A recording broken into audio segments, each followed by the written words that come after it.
board meetings, and I thought I needed to get back up to speed.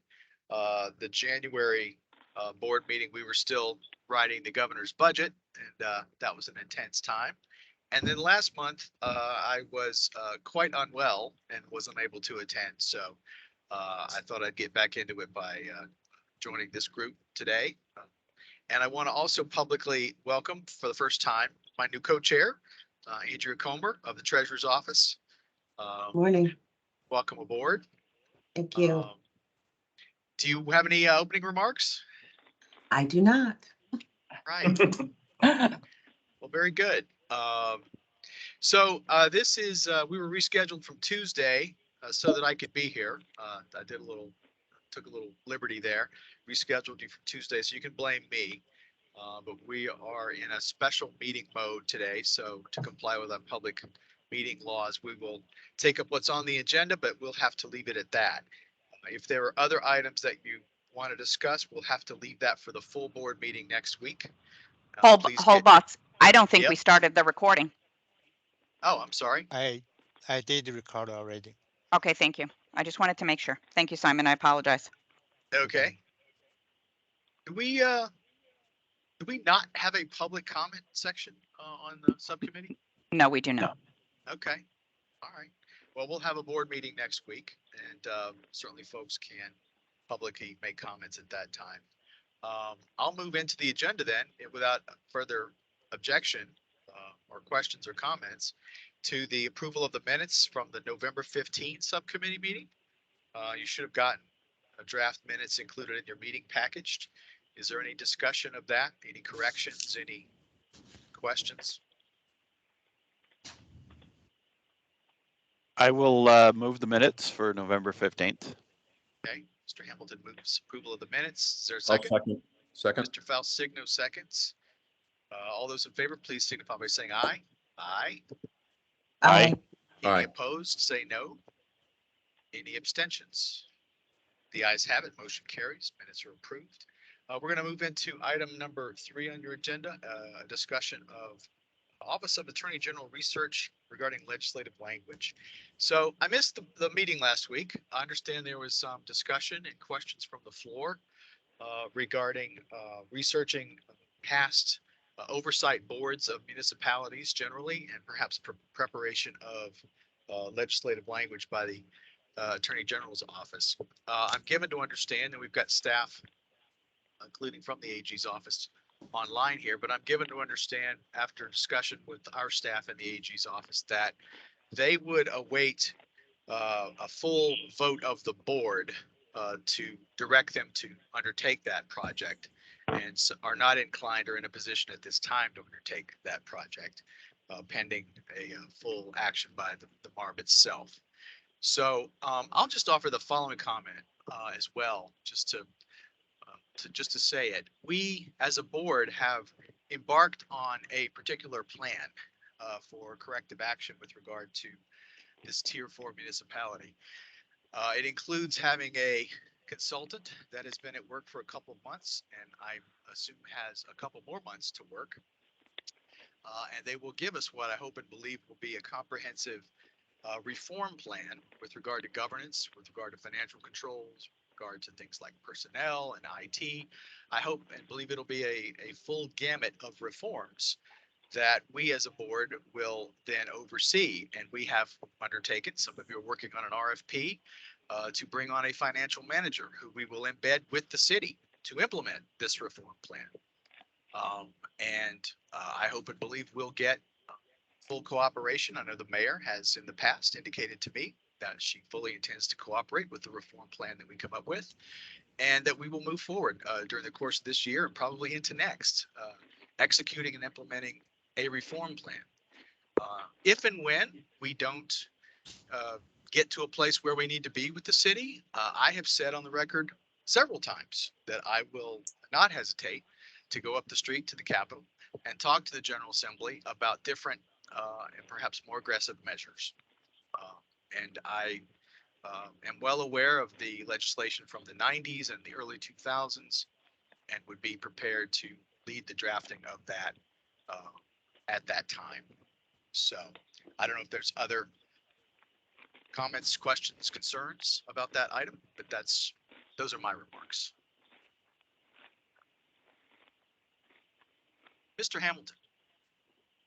Yes, thank you, Secretary. I'd like to echo those sentiments. I, listened at the board meeting, certainly to, the comments from several of the other board members, but my view of it is we're probably at least probably a year out from it being appropriate to consider whether or not the Tier 4 initiative is working or not.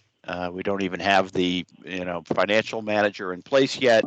We're going to need to allow that process to kind of play out, to work, and hopefully it will be all that's necessary. Certainly moving another direction is ultimately a decision for the legislature.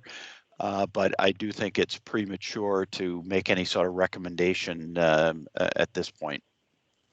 Thank you, sir. Other questions, comments, concerns about that item? And I gather we'll report this out to the full board next week. Since this is subcommittee, we'll need to go ahead and let the full board know where that is as well. But we thought we'd bring it to the subcommittee, try and begin to get all these matters resolved. So well, then, if without objection, we'll move on to item number 4, discussion of the process for inquiries regarding the city of West Haven. Staff can correct me, but I believe this was a request that came from members of the board who were concerned about avenues through which and methods by which anyone, frankly, can make inquiries and or provide information to relevant authorities about what's going on with the city. And I think, is someone going to share their screen? Yes. I think the proposal here, and we'll take this to the board as well next week, the proposal here would be to post on our website information about how one may make reports and provide information to relevant authorities, in this case, the auditors of public accounts, the Federal Bureau of Investigation, or the local police, as it may be concerned. We've got a website link there to the APA. If you pan down a little bit on that item, you can see there's information for the APA. They've got an online form you can use, a telephone number, website you could email as well. If you pan down a little bit more, we've got a link there to, I believe, the FBI's New Haven office, as well as a tip website, 24 hours, 7 days a week, that you can send information to the FBI. And then there's also a reminder that you can simply contact your local police department. This was requested from the members of the board. We thought we'll take this to the board next week, of course, and see what the full board thinks. But we thought we'd run this by the subcommittee as well. And if it's the board's will, we'll post this on our website and invite folks to make these kinds of reports if they need to. Any questions, comments, concerns on this?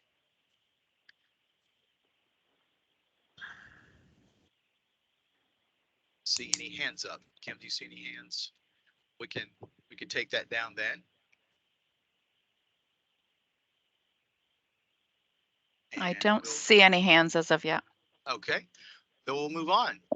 Review and discussion of item number 5. The Board of Education recommended FY24 budget.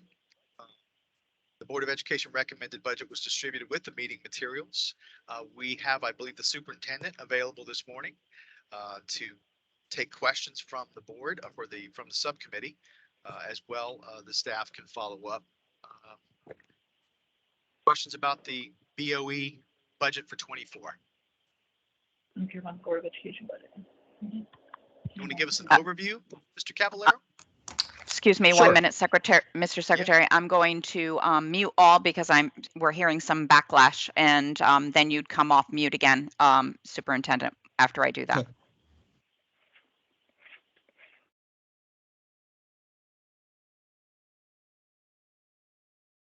All right.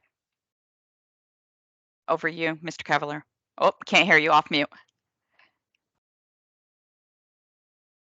Oh, can't hear you, off mute. You're still muted. And Secretary, you could come, nope, you're still on mute. You have to, let me see if I You can have to- click you off. She's muted. you, Unmute. so You'll have to. I unmute muted the yourself. whole team so that it would get quiet on the meeting because we were getting backlash. Let me see. Nope. Can you unmute? Should be There you good. go. Okay. Yes. Here we yes. go. Thank you. I didn't hit the button. I didn't realize you did. I did. No, I did for everybody. So, if, again, I don't know if you received the entire copy of the budget, but, which includes a cover letter to the mayor, which summarizes what we proposed. And this was part of the 5-year plan that was, I believe, approved by both the city and MARB, where we did not request additional dollar amounts from the city this year. As an alliance district, we were relying on what we've been getting from the state of Connecticut, which was, I think, slightly under $1 million. In the governor's proposal, I believe it's slightly over that this year. So that puts us in a pretty good position. We are using some COVID money to offset teacher salaries this year, which is certainly allowable. And we created a bunch of new positions when the kids returned to school. So we're covering those jobs. Overall, we're in very good shape. And I'll say this because COVID, in this respect, wasn't a bad thing. I mean, we received, especially given our status as a poorer community in the state and an alliance district, we received a lot of funds for technology. We improved our infrastructure. I think we've spent our COVID funds wisely, putting a certain amount into facilities, especially into HVAC and improving our buildings. But we've also put a good amount of money into supporting our students when they return. Going forward, I would tell you this, though. I think we're in a really good position now. What I would hate to do is get behind. And, you know, these funds, as you guys all know, and you're seeing it in other municipalities, they're going to run out someday. I do know that eventually the mayor has made a commitment that we are going to receive more funds next year. I believe that was part of the plan as well. I don't think the Alliance funds are going to be going away, so that will keep us in pretty good shape. But right now our buildings are looking really good.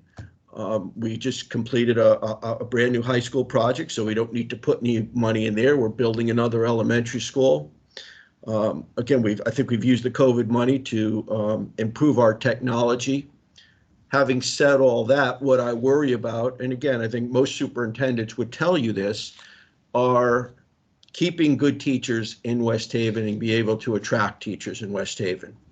We are going into teacher negotiations this summer, and our starting salary is a little bit low, so there's certainly going to be a need to try to work with the union to increase those salaries. We've been pretty fortunate.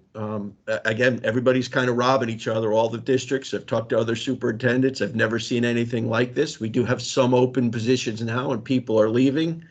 Our goal is to keep people in West Haven and you know, make them have a career here. And the only way we're going to do that is to, I believe, raise our starting salaries. At the top, we're pretty good. You get to the top fairly quickly here. But again, unlike when I started in education 37 years ago, when you started, it's usually where you finished. That's not the case anymore. There's a lot of opportunities for teachers, and they're not afraid to move. And we're not afraid. We've even hired people back who've left, you know, because they're leaving for the money. They're coming back at a higher salary, and so they come back. So I think that's where I think we're in good shape this year. But I'm worried a little bit about the future, and I don't think I'd be doing my job if I didn't tell you that and was that upfront with you. Mr. Cavallaro, with regard to the ARPA funds that are expiring, what is the plan then for how to pick that up? Well, we do anticipate an increase from the city next year in the 5-year plan. I believe it's a little bit over $1 million. We're using about 625,000. Unfortunately, or fortunately, we were able to create a lot of reading support positions, math support positions, And a big one is our EL population is growing by leaps and bounds. So we've put some money into that. Those issues aren't going away.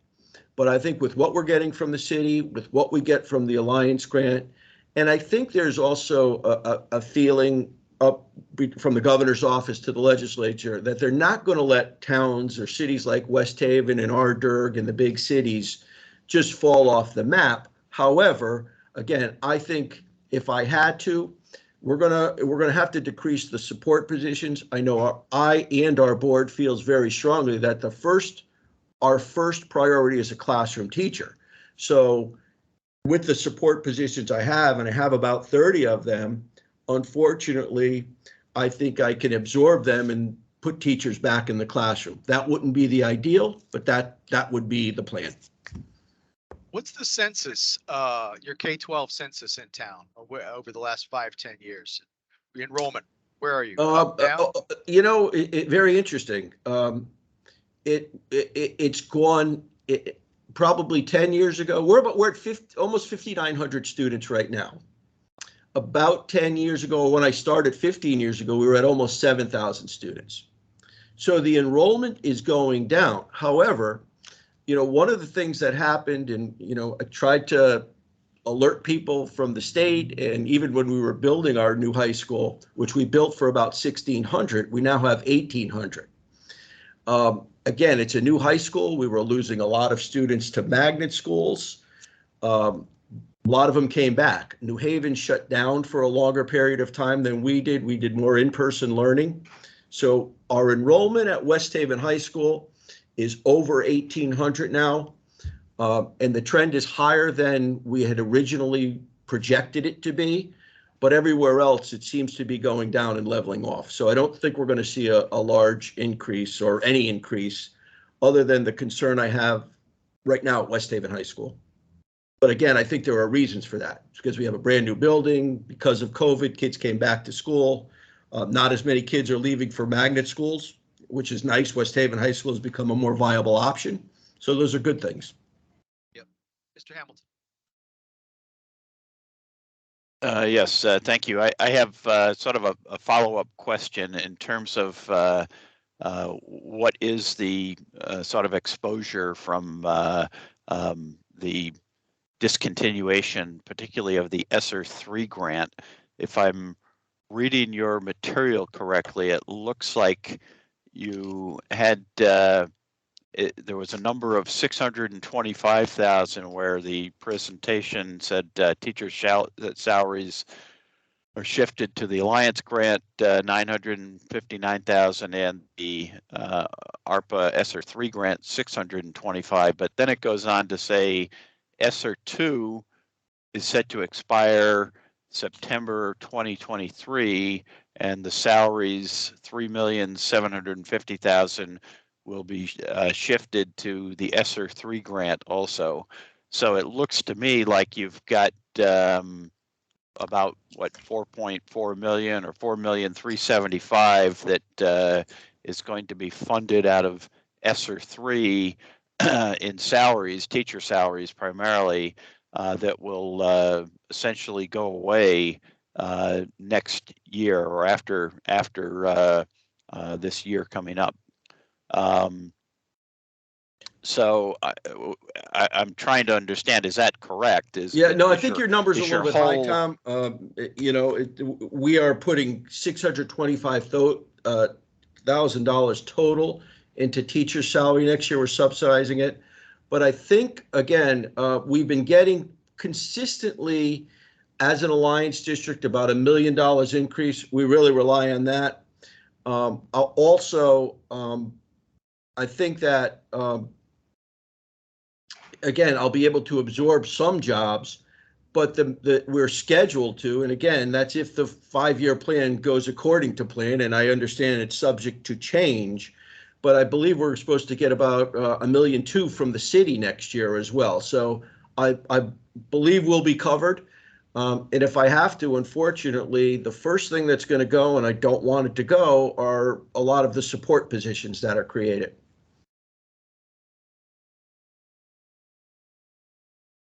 And by the way, again, I don't think we're unique. I think that's going Yeah, on no, all over the I- state of Connecticut.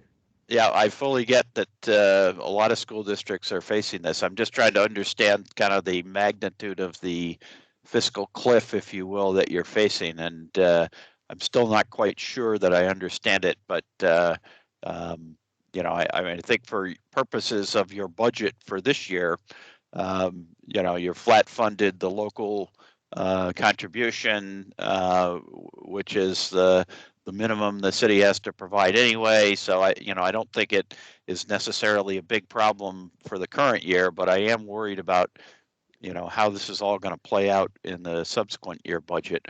One other piece of this that I didn't fully understand was you had a nice breakdown that showed the sort of the all funds budget, which does show that when you take into account all of your various sources of funding, your actual all funds expenditures next year are going up about 5%. Is that correct? That's correct. Okay, and is there any amount in there that you would, still look at as being sort of one-time or extraordinary expenses that are related to, catching students up after learning loss from the pandemic, or something that you think has the prospect of kind of going away or diminishing in the subsequent year budget, or is that really all baseline kind of increases? Yeah, they're mostly baseline increases based on entitlements. Again, if I had to, I don't have a crystal ball, but things that worry me are our EL population is bursting at the seam, and we're going to need to support those kids. And our grant has increased slightly, but not nearly enough. What it should be, and we're going to have to take on. We're going to have to take that on because, again, it's only gonna, I don't want to say get worse, because it's just, these are families coming into our community and it's our obligation to educate them. So, we've got to do it, and we've got to find a way to do it. Yeah, one of the things, one other question I had, and again, I'm not sure you've got the answer to it off the top of your head or not, but in terms of the Alliance grant, one of your schedules, again, this was the one that showed the all funds budget, showed Alliance going balance. It said balance of ECS Alliance going from 3,874,000 to 6.6 million. So it was a 2.7% increase, or 2.7 million increase. But elsewhere you were showing Alliance going up at less than that. So I'm just trying to understand, when you say balance of ECS, is that different from the base allocation of ECS, or what is that? I know Matt can actually explain that better than me. However, the way I understand it is the city does give us our full allotment of ECS money. However, the Alliance money does come directly to us, so it's over and above what the ECS funding is.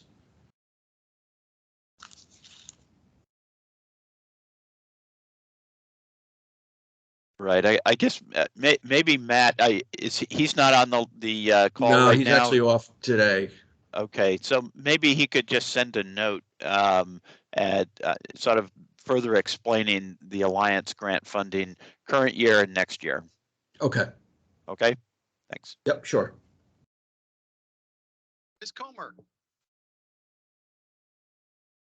Good morning, and thank you. Good morning, Superintendent. Had a question about, you talked about your enrollment and anticipating or projecting larger numbers. And so I had a question about the special ed tuition and transportation, and sort of how you came to the numbers that you proposed, given that, and the fact that you say that it's difficult to predict. So I'm just wondering how you came to that a little over $400,000 increase request. We did it based on history and the number of students that are currently placed out, the number of students that currently receive transportation, in the history. Unfortunately, you're correct, it's hard to predict. And one of the things that we're finding, frankly, is that a lot of the placements where we send kids are running into the same issues we are, and therefore they're increasing their tuition. So it's difficult to balance, but we've been okay with the numbers that we've used. We base it on trends. Thank you. And then my final question is just around the student transportation budget. I see that, for fiscal year 23, you're at about 1.2 million with a budget of 5.3. Do you anticipate that 4.1 million being expended in the next 3 months? Yes, it's the way we get billed. And a lot of that is this not only our bus company, but it's billing from New Haven, for example, where we send kids to magnet schools and they transport the kids from pre-K to grades 8. We do the high school kids and the students that we place out. But yes, I do expect to expend that amount of money. Thank you. Other questions concerning the BOE recommended FY24 budget? All right, well, we'll move on then to next item on our agenda, review and discussion the BOE food service for public schools. A description of the food service the BOE was distributed with the meeting materials. Do members have questions about that?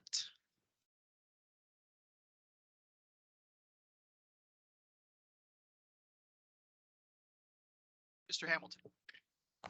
Yes, I had raised this issue actually at the last board meeting, and I appreciate the response.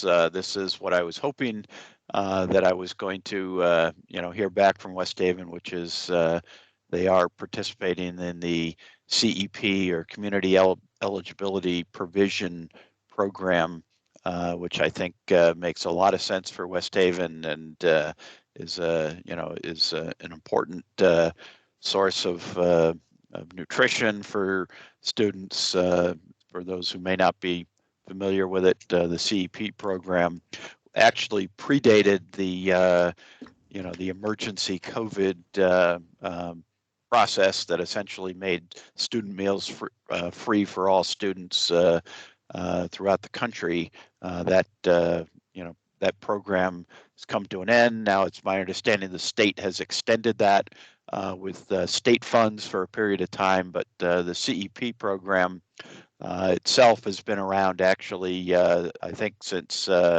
2010 or something like that. And it does provide an avenue to and provides an enhanced reimbursement rate for communities that are eligible and allows the district to offer free meals. So I'm glad to see that they're taking advantage of that program, and so that really answers the questions I had there. Great. All right. If there are no further questions, comments about that item, we'll move on then to the next item on our agenda, which is review, discussion, and possible action on some non-labor contracts.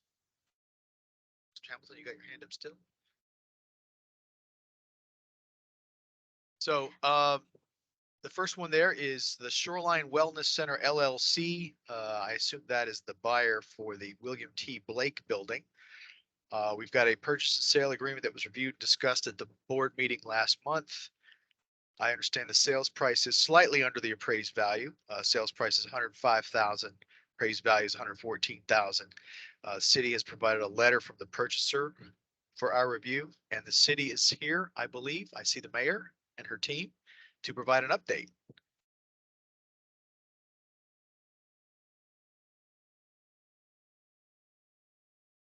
Yes, thank you, Attorney Lee Tiernan. What in anticipation of some of the issues raised at the last meeting, we have the appraiser who performed the appraisal. If there are any questions, he's here and available for questions, Charles Liberti.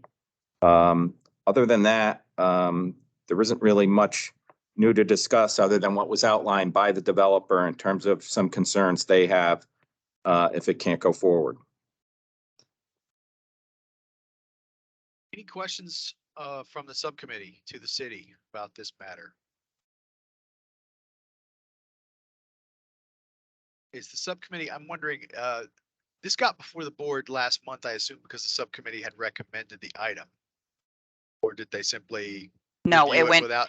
Okay, yeah, in the past, excuse me, Secretary, in the past, contracts did not come through the subcommittee. We always had them Okay. going directly to the board. But I think that we're finding that I think it's necessary that we start to push them through the subcommittee first and then go up to the board. And then there are times when things are an emergency and they have to go to whatever meeting, and not make the proper progression.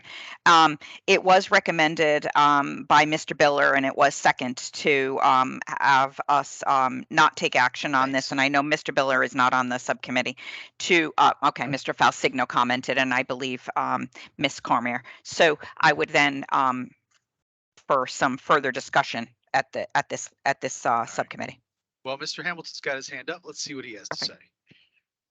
Well, probably might want to throw it on to someone else, but I was actually prepared to vote in favor of this contract at the board meeting, but out of sort of deference to some concerns raised by other board members who had some additional questions, we agreed to refer it back to the subcommittee. I do hope that we come out of this with a definitive plan and move forward. Obviously, we see the letter here from the prospective buyers indicated that time is of the essence here, and so I do support this item. The reason we held it up originally was because there was no appraisal.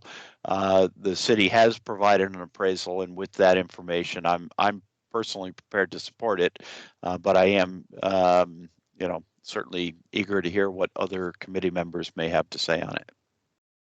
Thank you. Mr. Falsigno. Yes, hi. Where's Mr. Roberti? Is he in the picture? Next to Yeah, me, I can have him. Oh, come right here, go right here.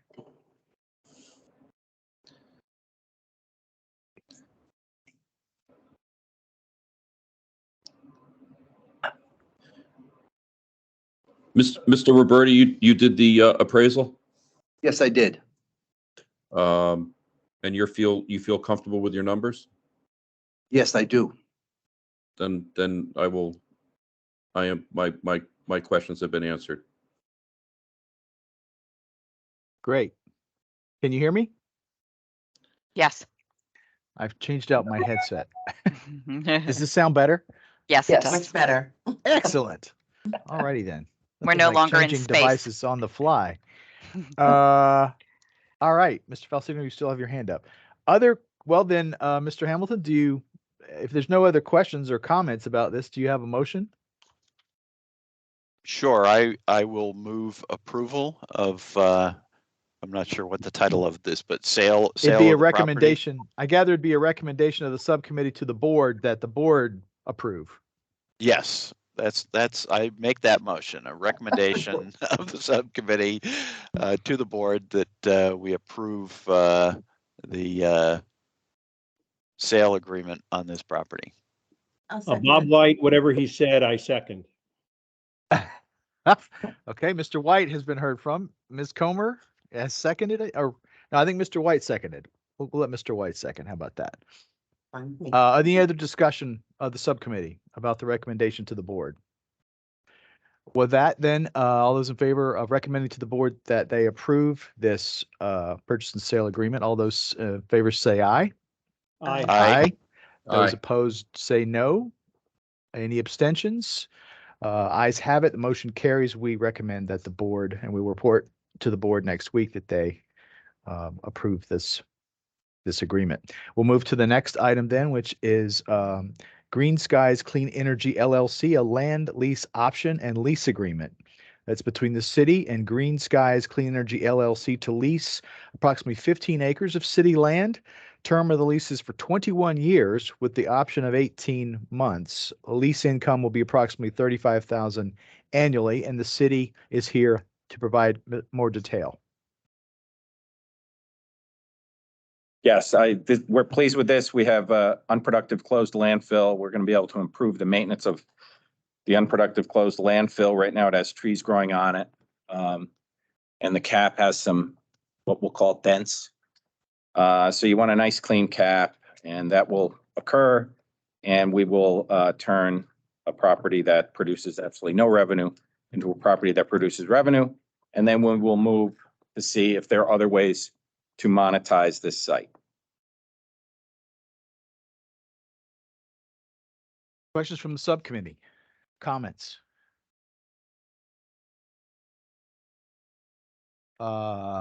Then does anyone want to make a motion about this in terms of Mr. Hamilton?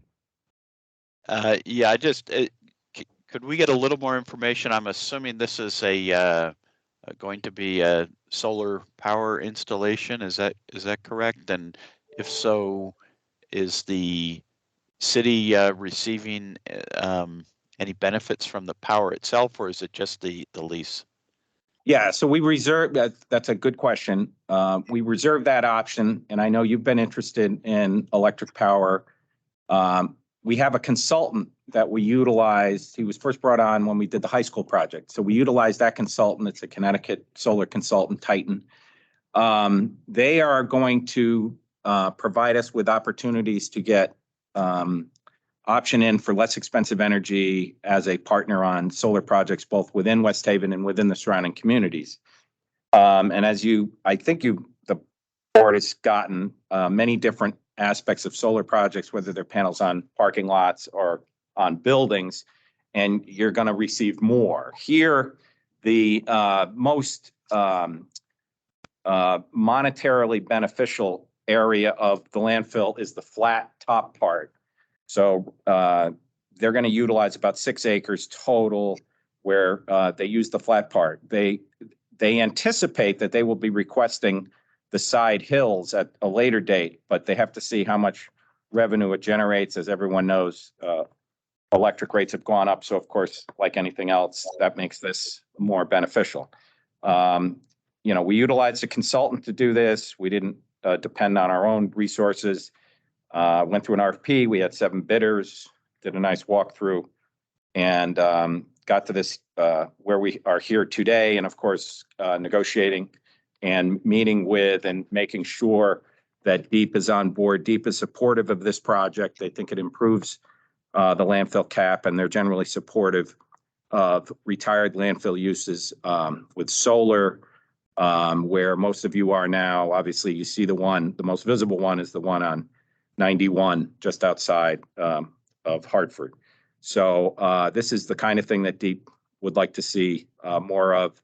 And, like I say, with the one benefit of this site potentially is that it's next to 95, 150,000 cars a day. So we are going to probably come back, if we have any luck, with maybe some cell tower locations, and we'll look into the advertising. But we are limited as to what we can do at this site.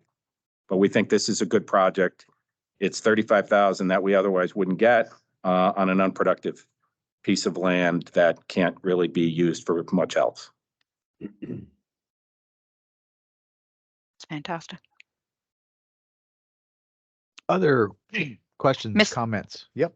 Mr. ahead, White Ken. has his hand up. Mr. Oh, White has his. Mr. White, go ahead, please. Thank you. Standard question. Is there any connection between Green Skies and anyone in the city? Yeah, so they did fill out their disclosure forms, which MARB has. They had no connection.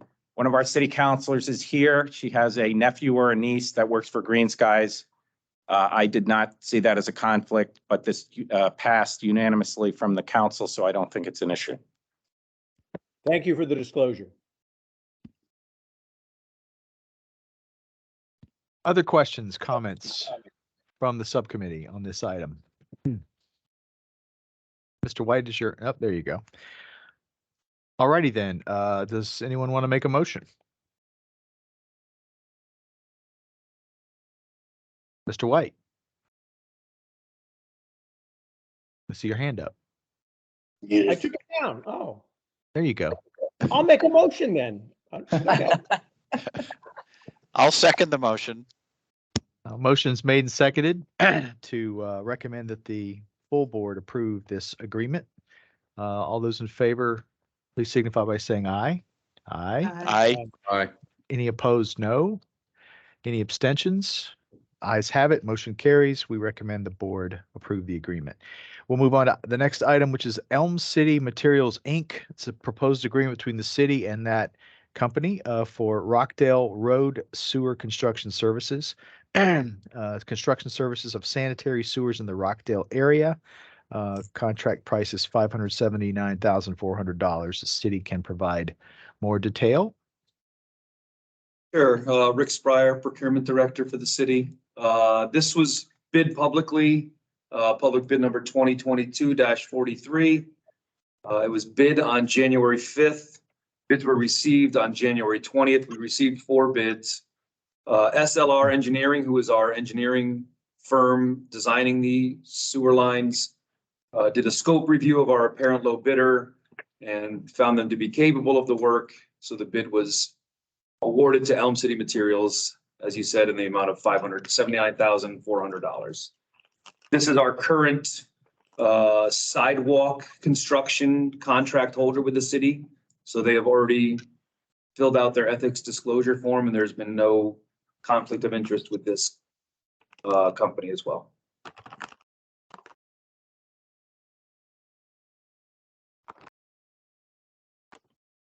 Questions from the subcommittee? Any comments? Any motions?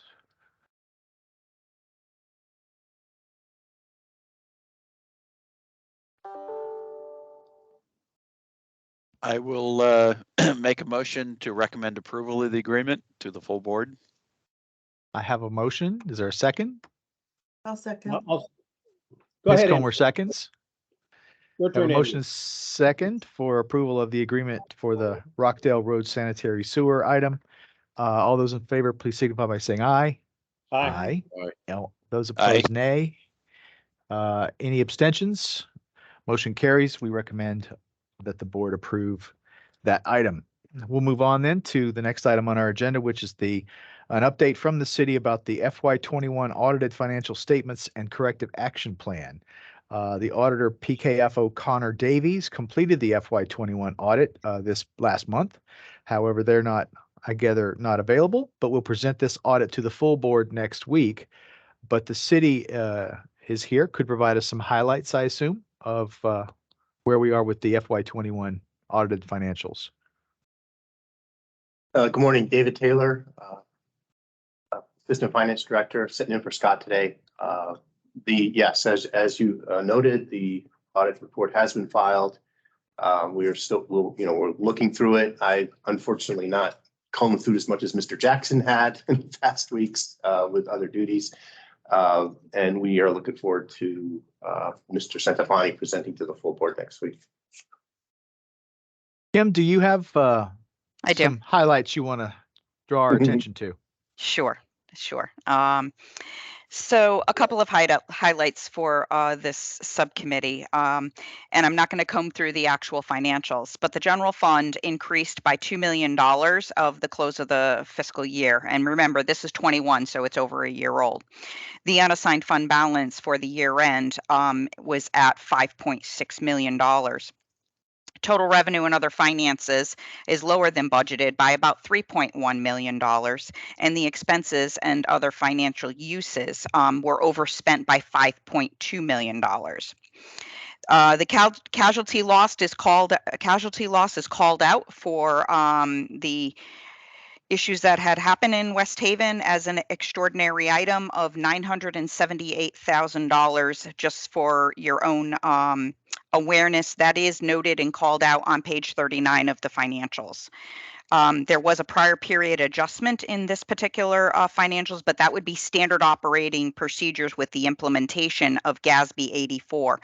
And so the prior period adjustment is for $404,000, and GASB 84 is related to leases that the city and their audit firm implemented this past year.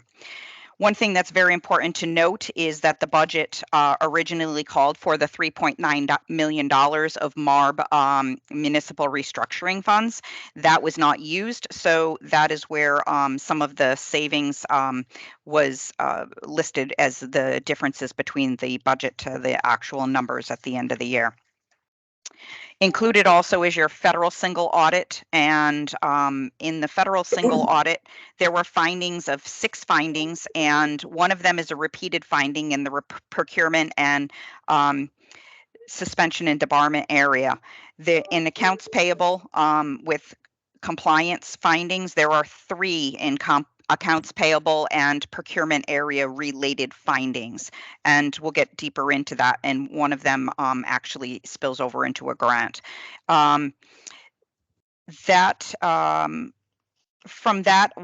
going to move on to a highlight of the state single audit that was also included into the packet, and just highlight the findings on that area. And there were 6 findings in the state single audit, one of them being repeated, and that's the child care subrecipient monitoring. One that spills over from federal and state is the accounts payable procurement compliance findings. Those fell into child care, reporting of the community block grant, and the student readiness subrecipient monitoring. There were findings in the financials that are not noted with that are also noted as far as segregations of duties within the city and the Board of Ed. So some items that we will then take up going forward in regards to the findings, and making sure that we share this information with Whittlesley as they start working through their project and going through that. There's a soundbite for you, Secretary. Questions of the city or the staff concerning the FY21 audited financials? We'll obviously have an opportunity to do this again next week with the full board, but if you have questions today, we could let the city and the staff know. Mr. Hamilton. Yeah, I haven't had a chance to really go through the audit in detail, so I may have more questions at the full board meeting. But one thing that sort of kicked off in my mind, the extraordinary event, if you will, was noted as a casualty loss, and that just kind of struck off in my mind whether or not the city filed for any sort of insurance reimbursement on that theft, and did they receive any reimbursement? I just don't recall, but it just kind of if they had a employee dishonesty policy, probably should come into play. So I don't know if anyone on the city side has the answer to that. Are you going to talk? Yeah, Mr. Hamilton, Attorney Lee Tiernan. So the city overall financial history, the insurance car was driven into a fairly significant self-insurance garage, and that of course lowered premiums, but there is no coverage there. We've looked at this. There is no coverage for this particular loss. And if you think in terms of insurance generally, what the way you insure for this generally, it would be to bond people who could touch the financials. That would have been the preferred way. That was not in place either.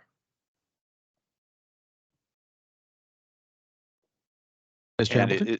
Yeah, has that been that policy? Have you reconsidered that decision not to have bonds in place? Or I'm just wondering whether it might make sense to do that. Historically, now I'm not sure in West Haven's case, but historically these kinds of policies are actually not very expensive.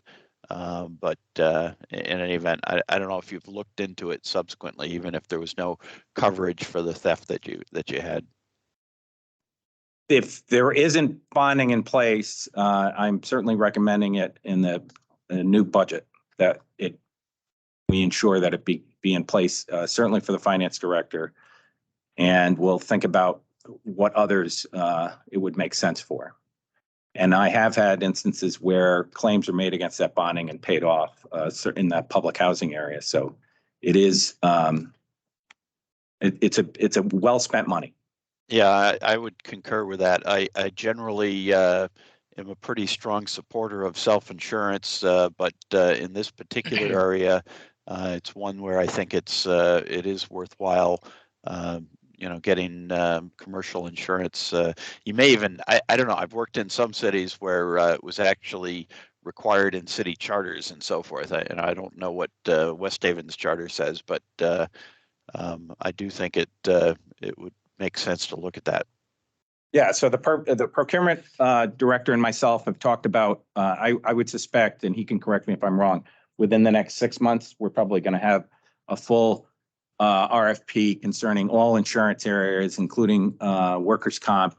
We currently use a third-party administrator, but we're going to look at the cost. I think that I'm going to make sure that RFP has variables that have deductibles as low as $15,000 and see what the premium cost is so that we have a variety that we can pick from. Mr. Tiernan, just to clarify, so the draft budget that you'll be submitting to us soon would include those costs that would be embedded in your proposed budget for 24? It doesn't, I don't control that. I will strongly recommend that to people sitting at this table today. Okay. I would anticipate that the people sitting at today will also demand that. Great. Mr. White. Yes, thank you. 2 questions. The first is, I noticed that OPEB liability increased by about 21 million. And it seems to be a trend because service costs are going up. Does the city see this as a trend? And if so, what are they doing about it?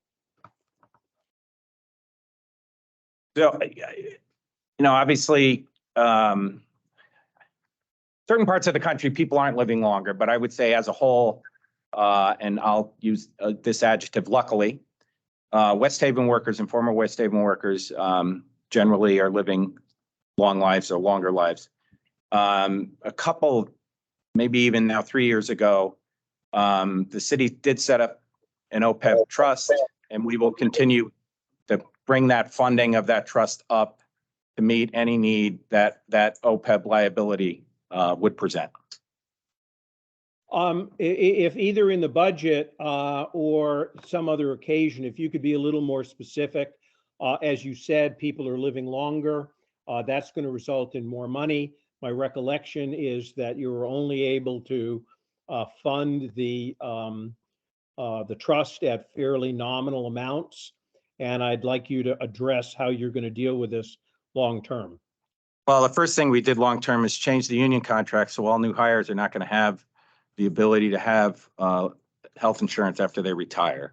So I think we've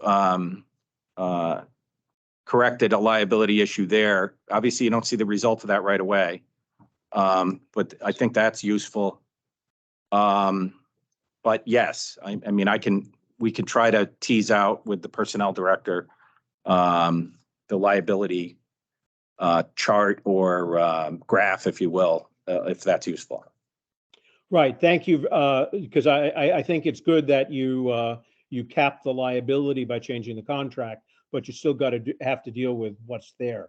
And if you could, in your 5-year plan, indicate where you'd like that liability to be at the end of 5 years, so that we can get an idea of whether that's fast enough. My second question had to do with the internal control findings. There was 2 findings that struck me, both with one with procurement, the other with payroll. The procurement said that because of the way things are set up, there is a strong potential for fictitious vendors being paid. Secondly, there was a notion, because people can change pay rates, that payments to employees may not be what they're entitled.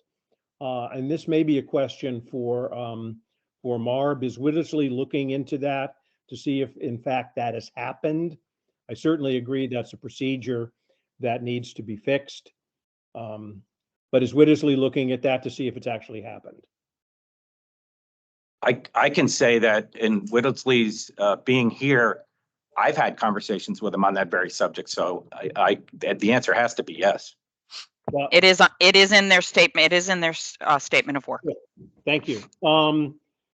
Good. The other thing, and I don't know if now is the time to talk about it, but this item has been on the agenda for at least the 5 years I've been here. Quite frankly, I saw the corrective action plan, which is we'll fix it. And the person responsible is the finance director who isn't there. I think we have to have a very serious conversation about what to do. Quite frankly, the response of the city is, I find insulting. I think at the big meeting, we need to delve into that because this has just gone on way too long. And I have no confidence that they're going to fix it. I think the more interesting question is why they're not doing it. My suspicion is people are benefiting from it. So, but that's for witnesses to find out.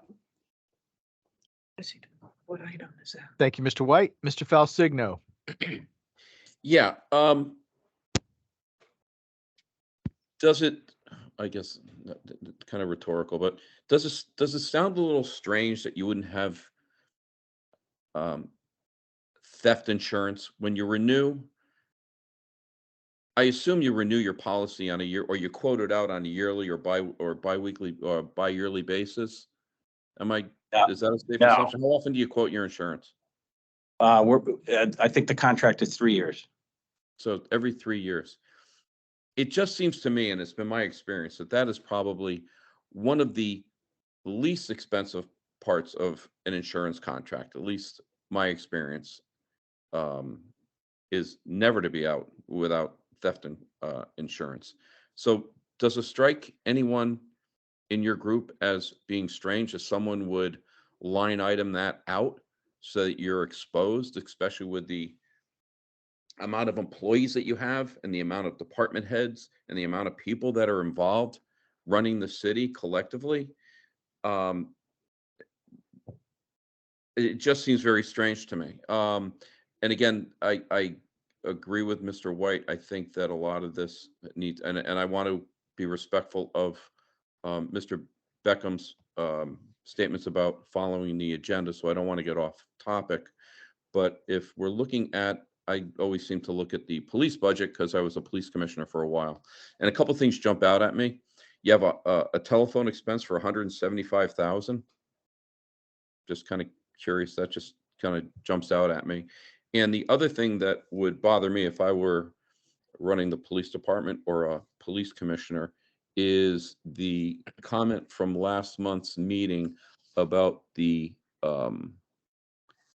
money that was spent for the non-union employees.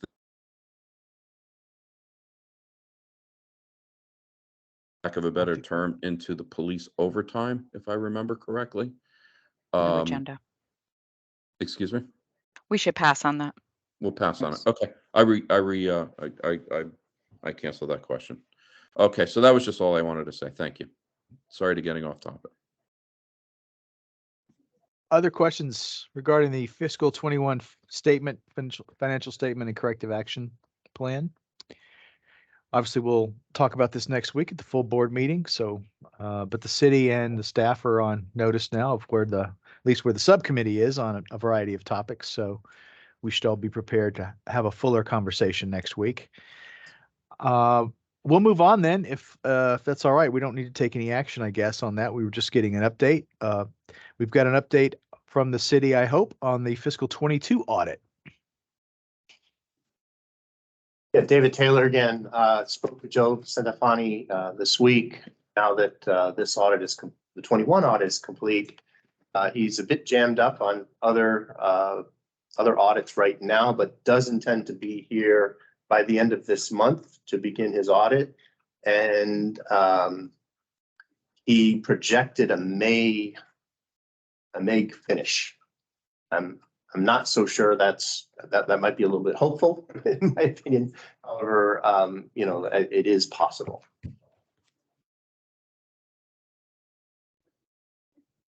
Questions from the subcommittee?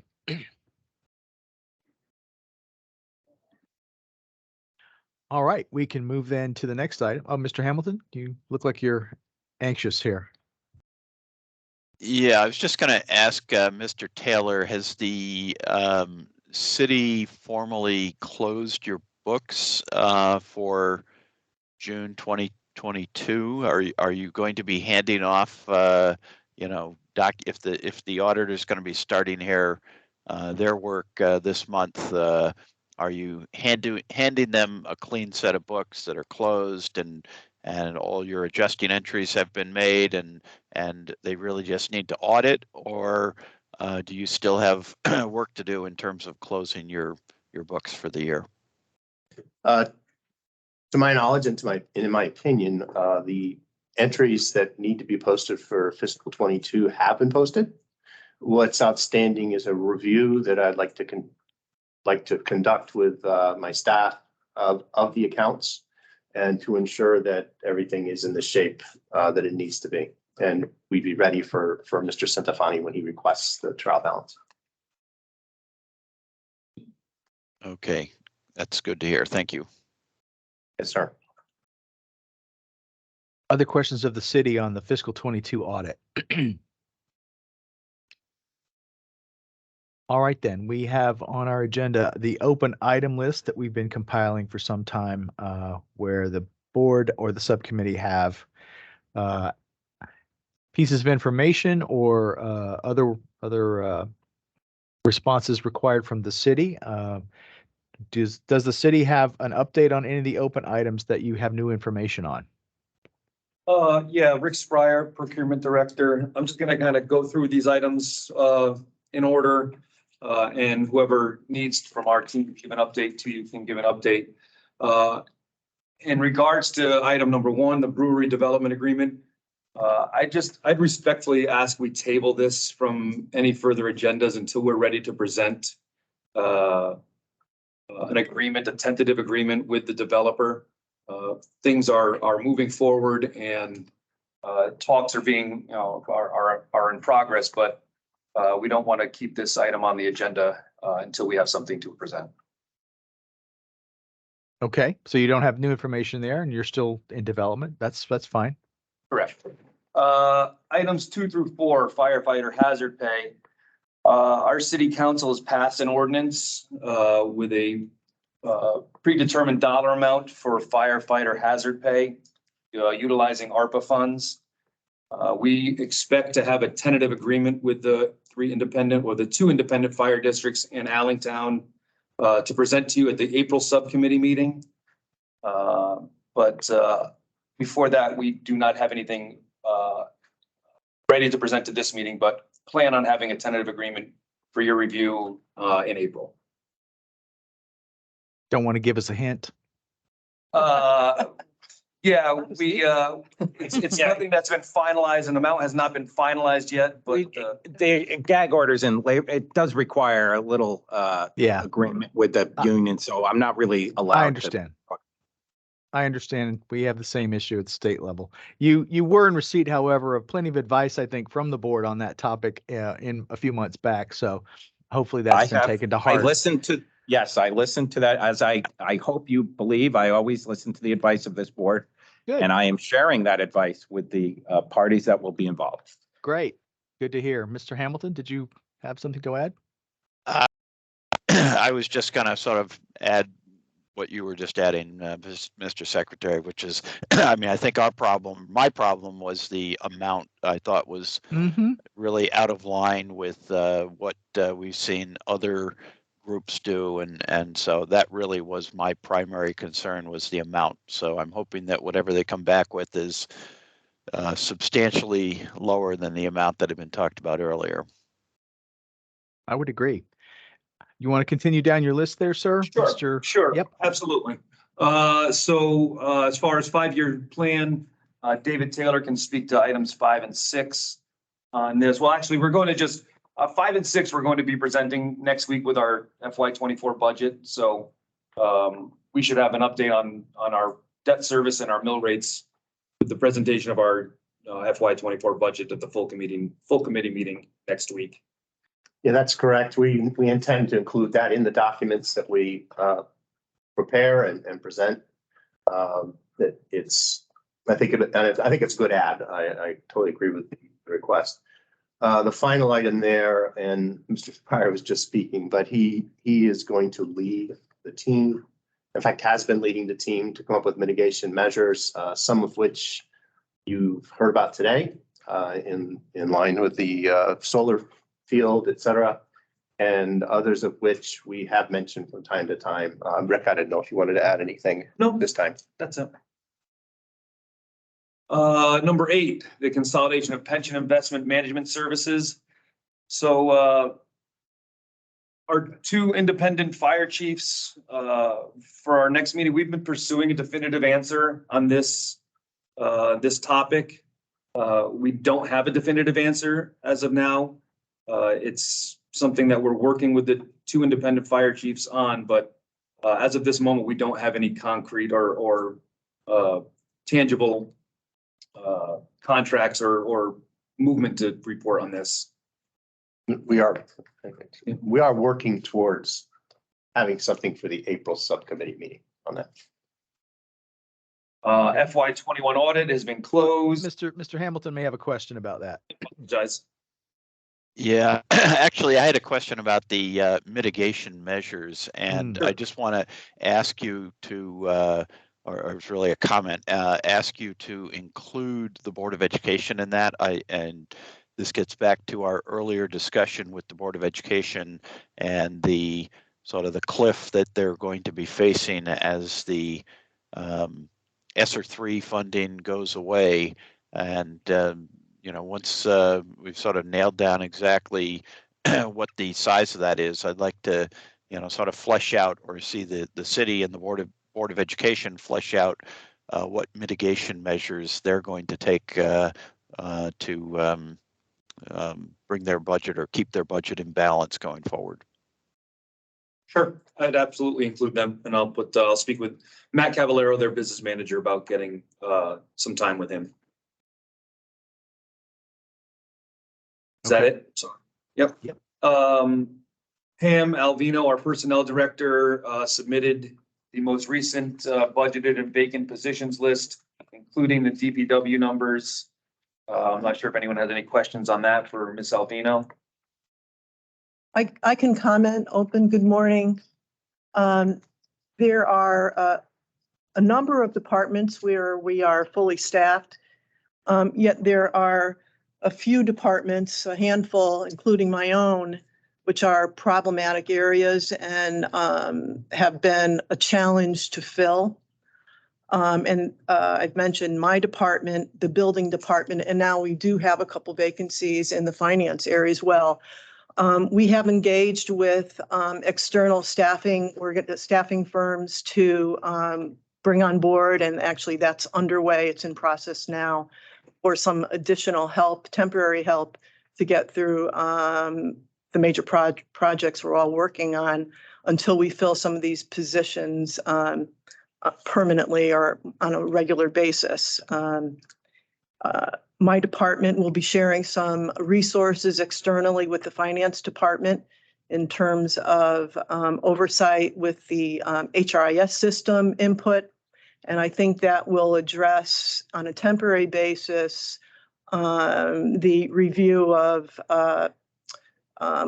wage changes made in the system. So there's segregation of duties in that regard. So we're certainly going to tackle that immediately. Interviews continue in the building department to fill the assistant building official position, and that, to my recollection, I believe we have 3 openings. The head of building is conducting interviews this week. The challenge there has been for a lack of that specific area of expertise in the marketplace. And frankly, also some salary challenges as well. So, Kim? Yes, Pam, I just want to comment on one thing when you mentioned your unit is already behind, but now you're also going to help out in another area. So, we hear that a lot, and we do know that resources and the lack of resources is quite important. And then that then causes the lack of internal controls and the segregation of duties, which then opens yourself up for theft. Again, none of this is new information. I think that you don't have to wait for Whittlesey's report to come out. I think that you could start fixing some of these measures now. And that would be my advice. If, Ms. Kennison, if I may, David Yes. Taylor. In response to that, we are not waiting. We have posted the roles, but at the same time, recently taken payroll, and I believe that's knowledge that's been shared and is no longer in HR. Problem is that we had nobody in HR. Pam has 2 roles posted. We have contracted for a person that will start Monday. In the absence of being able to fill the roles that are out there, and until we fill those roles, who will be working with Pam. We also have added, because of the vacancies in finance, we've added 2 people over the last month as contract accountants, and they're helping us, and it's been very happy with the work that's been performed so far. And we'll continue to utilize that. Thank you, David. This is good to hear.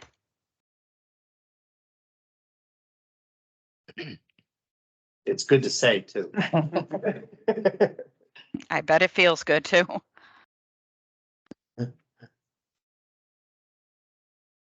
Pam, are you? Yes. Is there any other questions on item 10? Budget and vacant positions? Okay, number 11, fuel and energy contracts. The city entered into an electricity contract, RFP sent out by Titan Energy in December of 2022. Our contracted rate is 13.8 cents per kilowatt hour. That is up approximately 89% from last year, where we were paying 7.6 cents per kilowatt hour. That's about an increase of about 89%, like I said, and based off of last year's usage of 14 million kilowatt hours, we're looking at an increase of about $918,000 budgetary wise for electricity. But in fairness to that number, we are also avoided a 300% increase in electricity costs by contracting at the 13.8, where the market is approximately 23.6 right now. So we have done that. We are sending out an RFP for natural gas. Titan Energy sees an opportunity with a natural gas RFP, and we are going to send out an RFP for our gasoline and diesel usage as well. Based off the recommendation of our gasoline and diesel contracted vendor for our last contract, we had been previously buying on open market due to the volatility of gasoline prices and not wanting to lock in at a contract higher when they would forecast that numbers were going to come down. So, and we haven't seen any negative impact from open market purchase of gasoline this year at all. I see Mr. Hamilton. Yeah, in terms of electricity, how long have you locked in for, and do you have the ability to terminate without termination fees? I'm just wondering, in December, the market was pretty high on electricity. Natural gas prices have been trending down, as I understand it, and electricity usually follows natural gas. So, not sure, obviously, we don't know where the market is going, but I guess my question is, in 6 months or 9 months, if it looks pricing is more favorable next fall, would you have the opportunity to rebid that electricity again? We have a one year commitment at that price, but ability at 9 months to rebid it for the second year. So we're locked in at that contracted price until December, but the ability to rebid it in October, I think, of 23 to start in January of 20. Yeah. Okay, that sounds good. I mean, hopefully, we don't really know what's going to happen, but hopefully we'll see some moderation there. and September might be a good time to rebid, or, possibly. Yeah. And that's it. Like I said, we'll be sending out RFPs for our gasoline and natural gas within the next month for both of those utilities as well. Moving on to city budget support of independent fire districts. As we said, there is no direct funding for the independent fire districts within the city budget. So that item is closed. Items 13 and 14 on the volunteer firefighters and the NFPA 1710 standards. This information has been sent by Chief Terenzio. I'm not sure if he's on the call or not. If anyone has any questions, he'd be available to refresh anyone's memory on these issues. But as of now, I have no other update on these issues.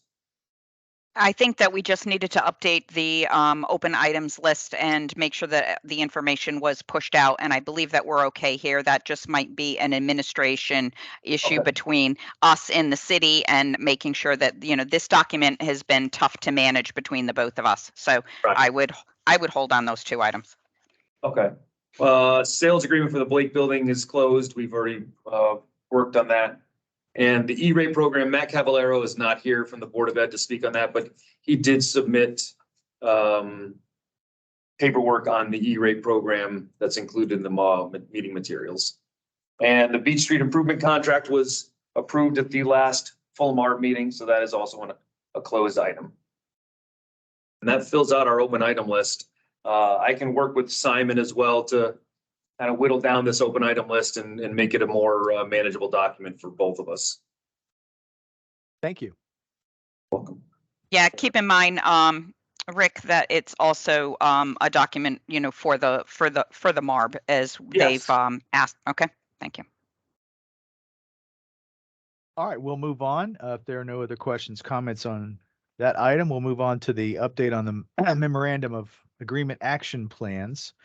City can provide an update on the action plans where they've got new information. This is our historic year or two old MOA entered into concurrent with the provision of restructuring funds. Do we have any updates on those open items or the action plans?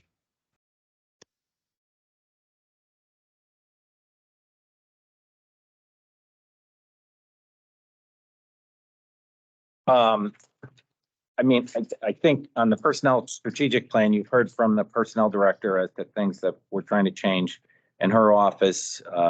Maybe we didn't communicate it well enough, but we did create a position that wasn't created before since that item. And I don't know if you want fuller discussion on that, but I think the personnel director has discussed how we're changing in that area and the other. Recruitment of activity, I don't know, the personnel director can go through what she does. I can tell you that even in my area, I get calls when ads get put in. We use Indeed. We reach out to different services. We also make sure that our information gets out to communities that would be traditionally minority and female, so that we fulfill that role. Procurement, I'll defer to Rick. Obviously, since Rick's been brought on, our procurement has improved. If it could be more than 1,000%, I'd say more than 1,000%, but go ahead, Rick. Yeah, so procurement, we've added, since the last time I gave an update on this action plan, we have added a buyer to the department. Fantastic. Yeah, she's fantastic, and she's taken a lot of the stress off of my everyday activities. So she's been amazing. And we've been working a lot with Ed from Whittlesey and taking his suggestions to heart. We've, in keeping with your comments earlier, Ms. Kennison, about vendor setup, we have now disallowed, the only people allowed to set up vendors in our system now are myself and our buyer in the purchasing department. We have a vendor. Thank you. We have a vendor checklist that we've developed with UHY, who is handling our ARPA spending accounting, to make sure that we go through a vendor checklist and have all relevant information on any vendor before they're set up in our system. We are updating Munis to the newest available version. The test site starts this month. We will update, hopefully the plan is to have it in place for, the beginning of FY '24. But that will allow us to clean our vendor list immensely with just the click of a button. So by FY '24, we expect to be in a much better place than we are right now with our vendor list and our purchasing procedures, compliance, and the metrics that we'll use to measure that compliance. So exciting times in procurement. Doesn't sound exciting to most, but it's exciting to me. Mr. Hamilton. Yes, I just wanted to go back to the E-rate report and just ask for one bit of follow-up, and I'm happy to see that the Board of Education has a outside vendor they're working with, because I've seen some places that are not availing themselves of any E-rate funding at all, and I'm happy to see West Haven's got a report here with $671,000 in E-rate funded projects, which is great.